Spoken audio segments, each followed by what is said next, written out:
Good morning again. Welcome to this fourth and last appointment with Catas within the framework of Xylexpo exhibition. I would like to thank the organizers for inviting Catas in this event. We like to participate in this technology-rich event whereby we would like to give a contribution. In the past few days, we have dealt with the materials and processes of this industry. We started off with the wood, timber, that's the elective material for the furniture industry, even though, as we found out in the second day, wood is somehow relatively used in the area of furniture making. Nowadays, wood-based panels have taken the upper hand, and therefore we dedicated our second day of contributions to timber-based panels. And then we have dealt with the materials that coat the wood panels, impregnated papers, polymer-based coatings, and varnishing processes.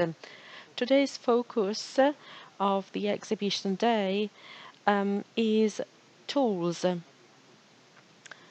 So we will be dealing with tools that are used to process the materials we've just mentioned.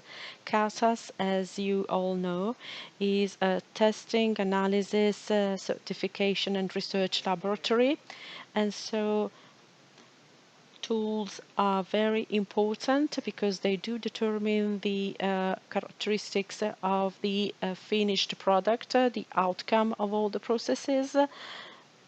However, tools are not the direct focus of Catas activities. Tools may become a concern of Catas when something goes wrong, let's say during processing. Some tools due to their being miscalibrated or inappropriately manufactured may determine a final result that our tests certify as non-compliant or not good enough, or there may be a defect emerging and be notified by the market, which is brought to our attention, and then Catas provides support to companies in relation to that specific defect. What kind of situations may we be faced with in terms of tools when something goes wrong? As long as things are good enough, we don't even notice the existence of tools. Things are fine, tests are successfully completed, and so we pay less attention to tools. Tools are actually hidden and concealed instruments that are fundamental for the quality of the final output. Whenever we're faced with some defects, then Catas is involved in terms of testing and analysis. And let me give you three examples of situations that we may be confronted with in relation to the materials we discussed in the last few days. Thinking of solid wood, what is a situation that we may be faced with and that may involve tools when tools, for whatever reasons, do not perform properly? A classic example has to do with mortise and tenon joinery, which are also known as groove and tongue joinery. During processing, wood may have been subjected to a powerful or very strong thermal effect, whereupon its surface has been overheated by the processing tools, and this may cause phenomena that are called cementation of wood. Wood gets transformed, changes its composition, and as the word says, it becomes less responsive to adhesive.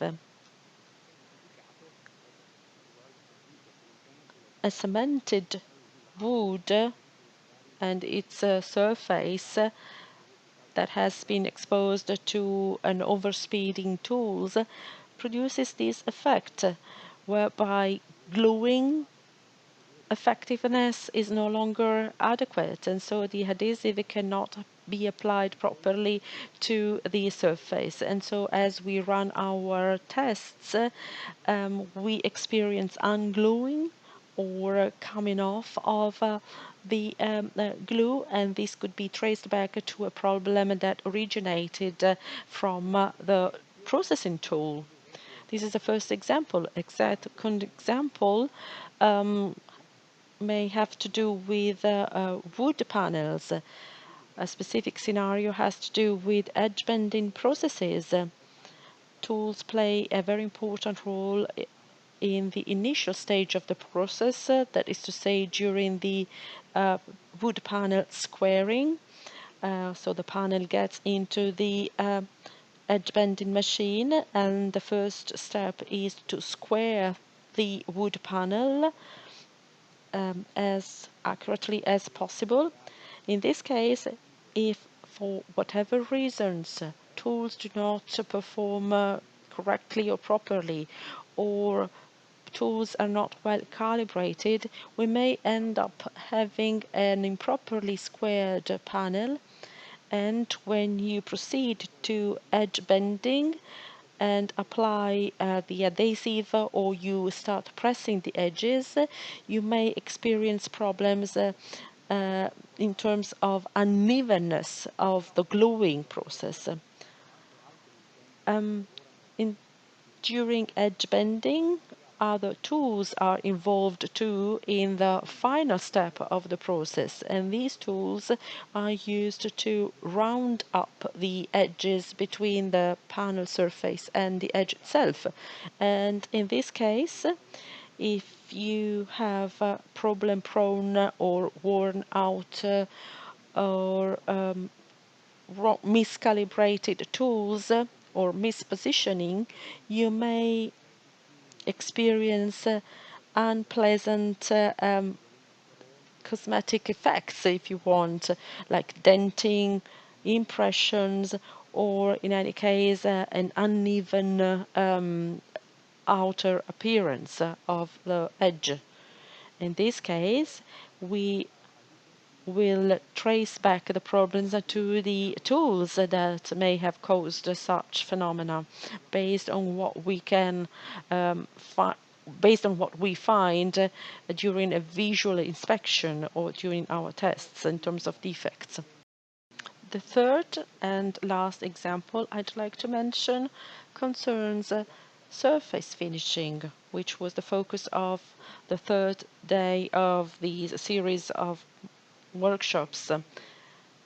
By extending the concept of tools to treatments such as surface sanding, and therefore to materials or machines that are used to sand wood panel surfaces or wood surfaces, we may encounter problems here too that are detectable downstream the varnishing process, but problems that actually have been influenced or originate from the use of tools or sending instruments that were not well calibrated. I may think, for example, to the very frequent case of worn out sandpaper that has worked excessively, do no longer determine a sanding performance that is appropriate. They do not remove material enough from the panel, but they actually deliver the opposite effect by crushing, by pressing the surfaces. And so a surface, instead of being sanded, has been pressed, crushed, and so the adhesion of a dry film may be jeopardized, and you may experience a pull-off phenomena with effects that emerge just after a few weeks or after a few months in use. These are the so-called subtle effects that stem from tools that are not properly prepared in terms of how they are prepared, how they are maintained or managed or utilized. In this respect, there are some undesired appearance-related effects, such as corrugation of surfaces or orange peel effects, surface irregularities or unevenness in the varnishing process, in a few cases, can be traced back to the initial stage of surface treatment and preparation, and therefore have to do with tools. Again, if we conceive tools as the category that also involves the general materials used to treat and process surfaces. This is in short our experience at Catas with regards to the world of woodworking tools. Tools, once again, are somehow systems that are hidden. We don't see them. We realize they exist whenever something goes wrong.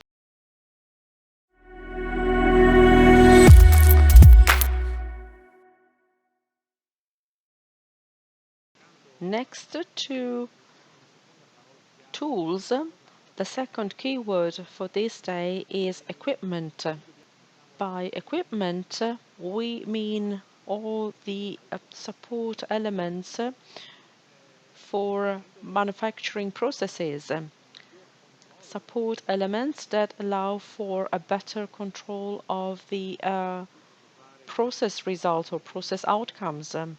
I can mention a couple of examples. For example, temperature control systems in an edge bending machine. It is important to have an incoming panel that it's not too cold, because when adhesive are then applied, there might be a high temperature drop, and so the adhesion and the process can be ineffective.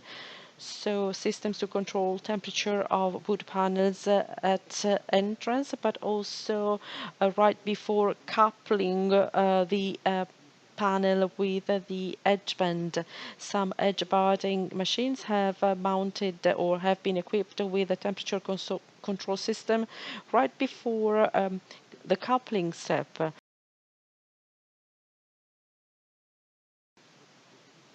These systems have evolved to an extent that they can even warn us or notify to us um, whether a measured temperature value is not the correct one. They send a notification, an alert, or they may even stop the process so that we prevent producing elements that originate with defects. These systems have been available for several years. For example, we also have visual inspection systems, systems that are able to monitor and check whatever is made on a wood panel. Just very simply in terms of hole punching. Maybe I have a hole punching line, a few dozens holes on each piece of panel that goes through the line, and these visual inspection systems may just simply check for all the holes being punched.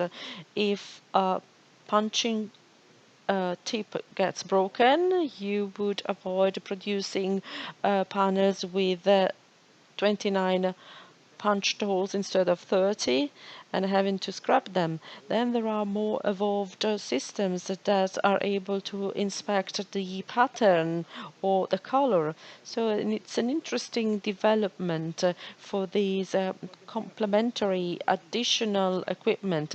These type of equipment are actually friends of Catas because they perform a similar activity as ours.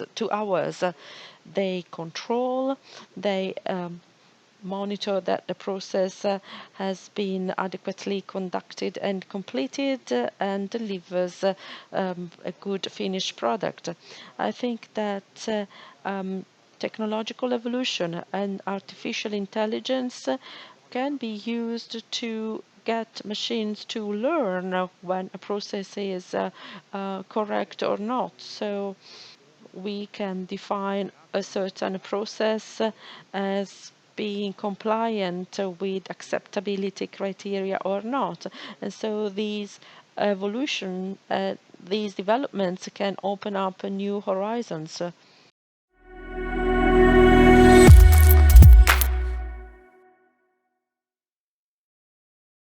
This last workshop dedicated to tools and equipment completes the topics that concern Xylexpo exhibition, and Catas provided its contribution in relation to some technical aspects.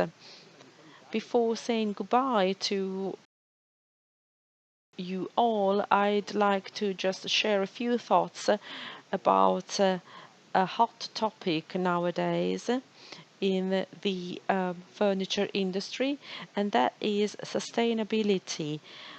This term is overly used and it has so many different facets.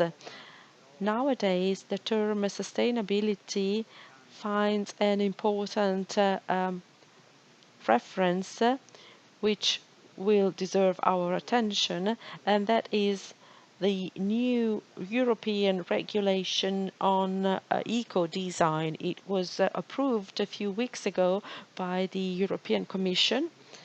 The new rules on eco-design considers furniture supplies as being the first products that will be required to comply with the new requirements. And without dwelling too long on this topic, um, and by the way, if you want some more insight, Catas is of course available to provide it. The most evident and practical effect that these new regulations will determine in our industry is that all products will have to be accompanied by a digital product passport in terms of sustainability. We don't know yet which format this passport will be issued in. It may be a stamp or maybe a passport form for each and every piece of furniture, and this passport will feature the key information based on objective parameters and measures.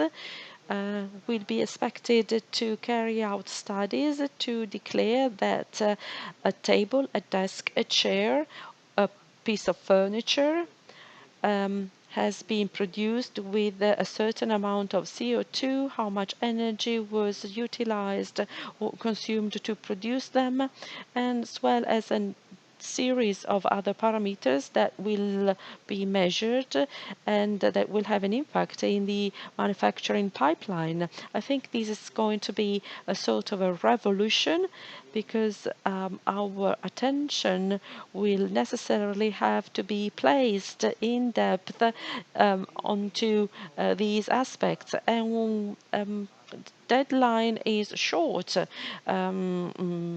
We will have to achieve compliance in 2026 probably.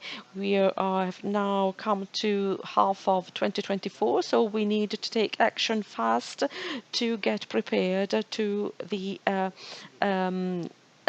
effectiveness date of this revolution. We have now come to the conclusion. This is the last appointment.